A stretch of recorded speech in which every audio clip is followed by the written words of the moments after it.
Hey guys, what's going on? So I was doing some reading today like I normally do. Probably more than I should because I get so aggravated with some of this stuff. But I see this question posted by somebody. It's a random question that I ran into, and it said, what's a good snack to eat, a good protein snack to eat prior to going to bed? The short answer to that is nothing. You shouldn't be eating anything, you know, at least 2 to 3 hours before you go to bed. So the guy that jumped in to answer this question professes to be some type of nutrition expert, nutritionist, and his response was, well, if you're looking to keep the hunger cues from being aroused in the middle of the night, I suggest you have something. It really doesn't matter at the end of the day what you do eat. Try and keep the sugar fairly low.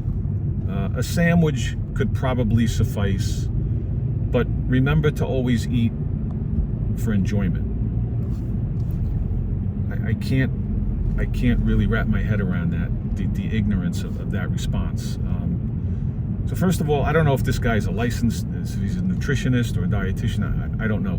But any answer that you get from anybody in the mainstream, you know, be it any type of medical professional, a nutritionist, dietitian, all of these, the curriculum that these people are taught with is all backed by the big food companies and the big pharmaceutical companies. So anything that you're told by somebody in the mainstream is always going to revolve around eating or taking drugs. Take a pill, take a drug, make sure you eat enough, get your healthy whole grains, and you know all the buzzwords, right? It's just eat, eat, eat. Meanwhile, 3 out of every 4 people are walking around overweight or obese and sick. It's maddening at this point. And then this is the type of advice that you get.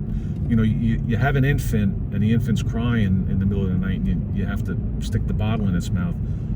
We're not infants, you know what I mean? Like, we don't have to stick a peanut butter and jelly sandwich in our mouths to go to sleep, right?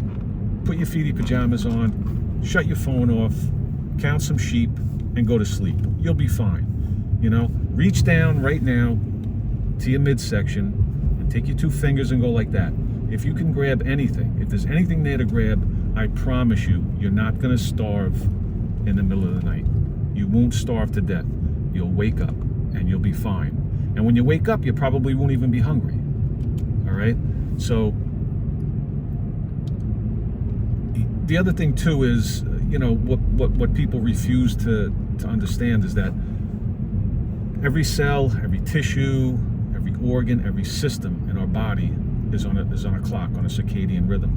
And your body does jobs, repair work, if you want to call it that, in the middle of the night.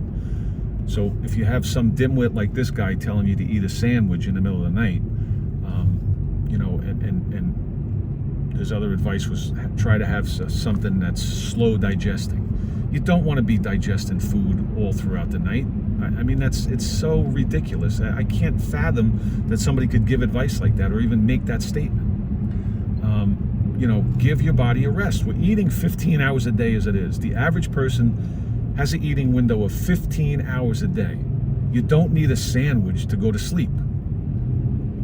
At some point, we have to stop. There's gonna be a breaking point at some point, and people just have to wake up. You know, this is so ridiculous. It's just nonsense. But anyway, that was just another one that we could file that under, you know, stupid nutrition advices, if there's any shortage of things that we could put in that same file. But keep that in mind, guys, okay? You know, give yourself a reasonable eating window throughout the day. Don't eat before bed. Don't eat, you know, at least 2 or 3 hours before bed. Keep yourself healthy. I'm actually on the way to the gym now. I'm going to try and get some reps in. I hope you guys do the same. I appreciate you listening to my rant, and I'll talk to you in the next one. Thanks, guys.